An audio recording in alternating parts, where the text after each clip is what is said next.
Then you see him shake hands with a partner and says, "Did you get him?" And they shook hands, like, "Good job." All white officers, except one Hispanic officer that was, I don't believe he was a shooting officer, but all white officers were the shooting officers. I'm very shocked at what we've seen today. I'm very, very shocked. The family could not even sit in there and watch this video. It was very hard for me to watch this video as well. So going forward, we need to hold these police officers accountable. I want to commend Superintendent Johnson for trying to be accountable and transparent, but how can we hold these officers accountable when these body cameras that we use aren't even working? This is new technology. I understand there's a learning curve, but we need stiffer penalties for officers that does not have their body cameras working at all times. So I'm pushing Superintendent Johnson to push these cameras as best as he can, because every time a shooting happens or something happens, something wrong with the body camera. You know, it's funny. It's like my dog ate my homework. You know, so we need to hold these officers accountable for what they did to this boy, this young man who was unarmed. It's very sickening, to say the least. So going forward, we will try to prepare the family for a statement.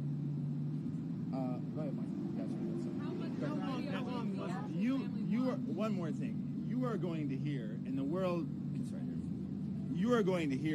can see this, and they should. You are going to hear one of the police officers. It's unclear as to whether or not he was the actual shooter, but you are going to hear one of the police officers say, "Fuck, now I'm going to get a 30-day suspension." So, how long was the video? Hold on, real quick. One more thing I forgot to add. You're also going to see, after he says that, he starts to say something else, and one of the officers say, "Hey," and points to his body camera to make him shut up. So, yeah. How much Questions? of the video did the family actually see today? They saw most of the video. Like how long? It was about 6 clips. They saw at least 3, and those 3 were the most graphic ones. So What was the yeah, reaction? Did the mother broke down. What did she say? The daughter broke down. She just can't believe they did this to her. She never thought she would be in this situation.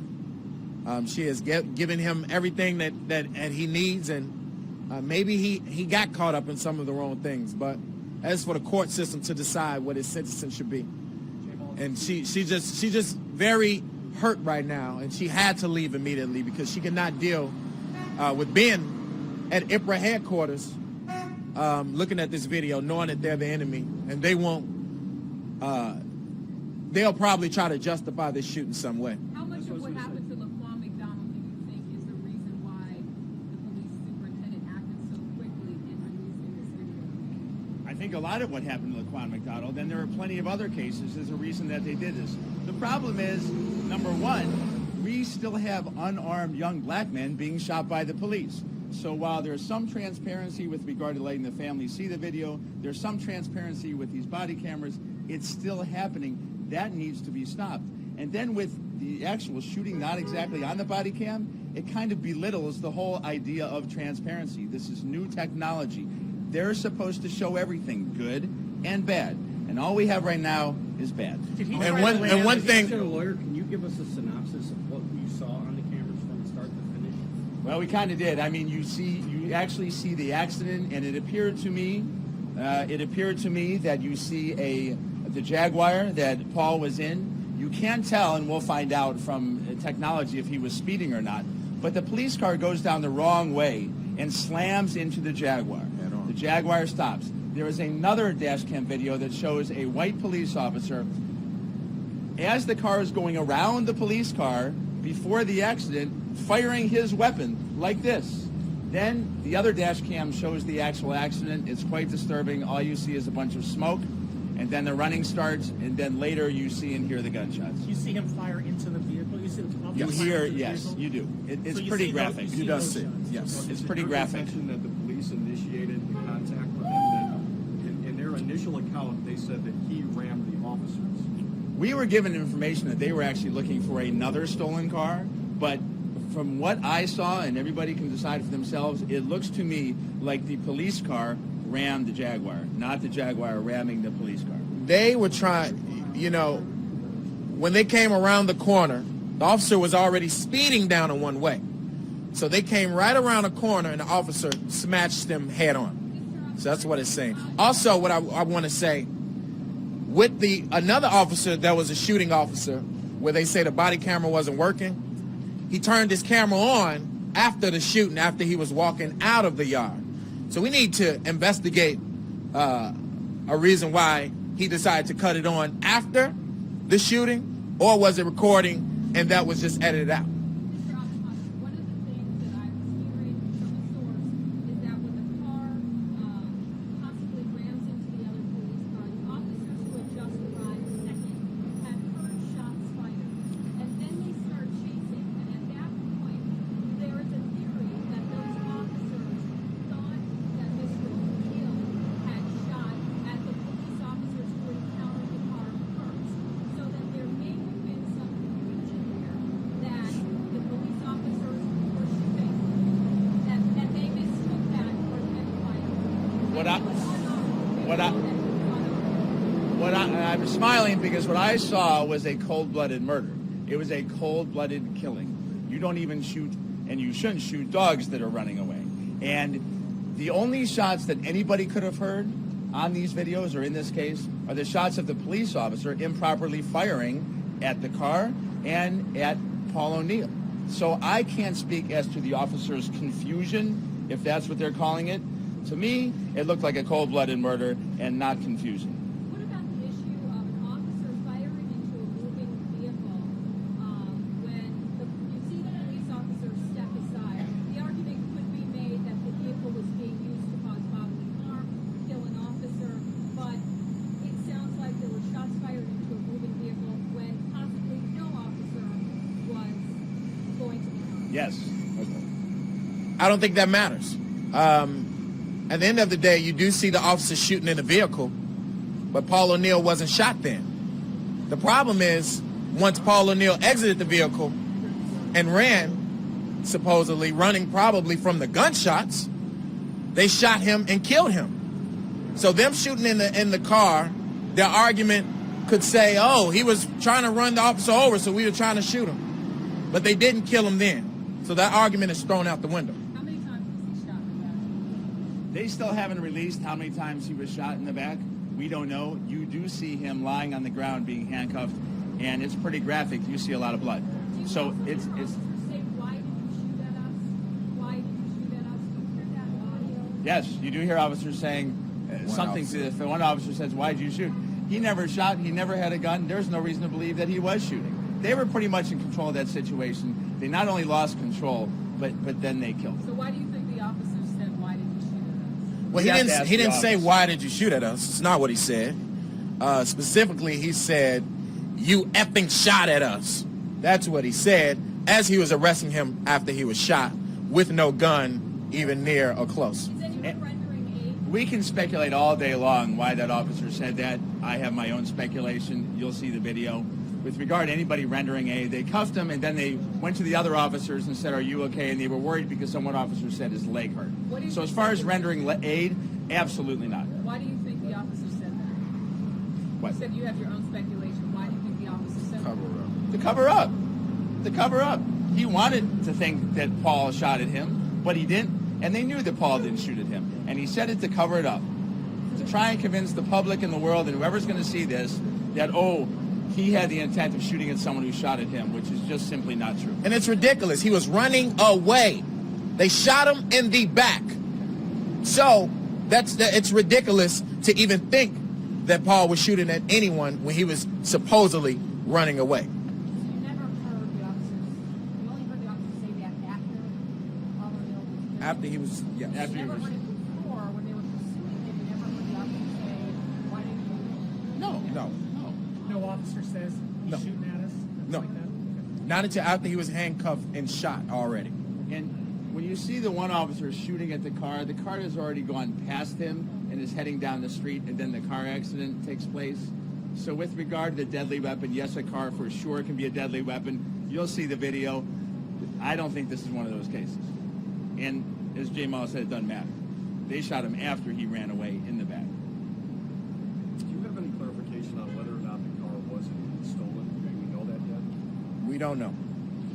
I have no confirmation. Was it his vehicle? Do you know that? It was not his car. It was not his car. So when the officers arriving on the scene first, one of them shooting into the moving car, can you talk about training issues here within the police department? You know, that might take a year to talk about, and the police department should really talk about the training issues. And I think there's been a lot of talk, and the talk has to stop, because now they really need to be trained. This goes down to training on race. This goes down to training on the community. This goes down, and Jamal can better speak to that. But there's a lot that needs to be done. Some has been done. We have a long way to go. We definitely have a long way to go. I think we need to, we have some cultural issues with a lot of these police officers, and that training has to go into effect. I mean, you see mostly in all of the recent shootings, in most of the recent shootings, the police officer is white or sometimes Hispanic. And so we gotta look at that and say, why isn't there a lot of black officers shooting black kids? And then get to the root of the problem, and then that's where that training will have to start with those other officers. Can you say more about how he was on the ground and handcuffed? When he was on the ground, he was handcuffed. You see a lot of blood. They asked him a question, so he may have been responsive at that time. But he was sitting there for a long time before the ambulance got there.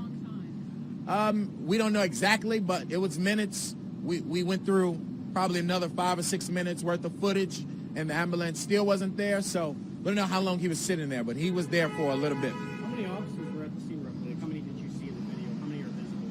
A lot. There are 3 or 4, I think, running, and then you see a lot of officers. There's obviously a ton of officers later. There's quite a few cars before and during this happening. So, Mr. Oppenheimer, what do you think of the police department's response and IFRA's response thus far? I commend IFRA for letting us see the video. That's changed a lot since Ronald Johnson and other cases that we have fought to try and get videos. It took us a year to see that. There's a long way to go. IFRA's going to do their investigation, and I trust and hope that things have changed and they will do a proper investigation. The police department has a whole lot of work to do. I am also, and maybe now is not the time to do this, but I am asking, based on what I have seen, and I wasn't going to say it, but as Jamal said, this is it's horrific. And I am asking that a special prosecutor be appointed immediately, not Anita Alvarez, but a special prosecutor be appointed to look into this case, to start their investigation immediately, because there is no question in my mind that criminal acts were committed, and we haven't even heard all the communications, so we don't know everything. But I'm asking for a special prosecutor to begin looking at this case immediately.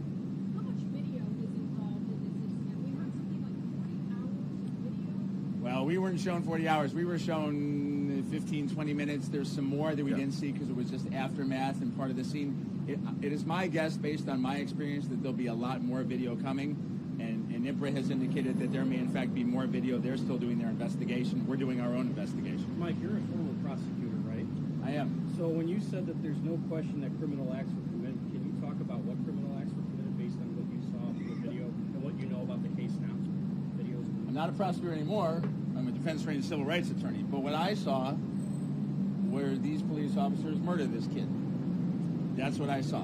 And, you know, if he was in a stolen car, if he was driving a stolen car, that's for the court system. That is a property crime. It is a property crime. And the last time I checked the statute, that did not carry the penalty of death. How was the mood of the officers at the time of the shooting? Were they animated? Were they casual? How would you describe their how they appeared? They did everything but high-five each other. Some of them. So we see one of them shake hands after the shooting, about 5 minutes from the shooting. Says, "What's up, Jimmy?" You know, and we see a few things that show that it was no remorse from a couple of the officers. And they basically thought that it was a justified shooting. Are you worried at all that this video, once released to the public, could spark outrage in parts of the city or some type of retaliation like we Well, you know what? I think that people have a right to use their freedom of speech.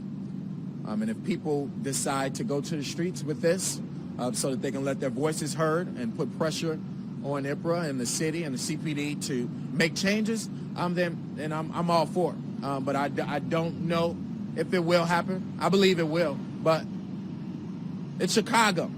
People love to let their voices heard, and I believe that they should in this case.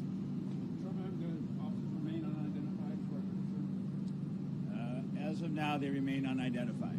I'm sure we will find out who they are and their. As of now, they remain unidentified. I'm sure we will find out their names and more of their backgrounds. I'm sure that the family does not want violence in the streets. The family absolutely does not want anybody to get hurt or killed. Citizens, police officers, people on the streets. There has been enough killing, but it's disturbing, and it's violent, and it's scary. No. Again, I'm asking for a special prosecutor. I'm not the prosecutor now. What I saw was pretty cold-blooded. There's a lot of emotion there. There's a lot of stuff. There is no question in my mind that they ran this kid down and murdered him. That is for the special prosecutor that I hope will be appointed, and hopefully there'll be criminal charges. And this is what I'll say. Based on the videos. This is what I'll say. I'll say that there are good police officers that are on the force. But just as they want us to, they should be ranking out the evil in the Chicago Police Department. And then we can start establishing a relationship once they hold themselves accountable as well. They want us to be held accountable in our communities and break our code of silence. Well, we want that for the Chicago Police Department as well. And then we can start building that relationship like we should. Because they're going to be around. They are regular people. We want a relationship with the police department. But things have to change. The training has to change. Holding officers accountable, it has to change. When an officer does wrong, they have to be held accountable. And then people will start taking the Chicago Police Department seriously, and we can bridge that gap. Thank you.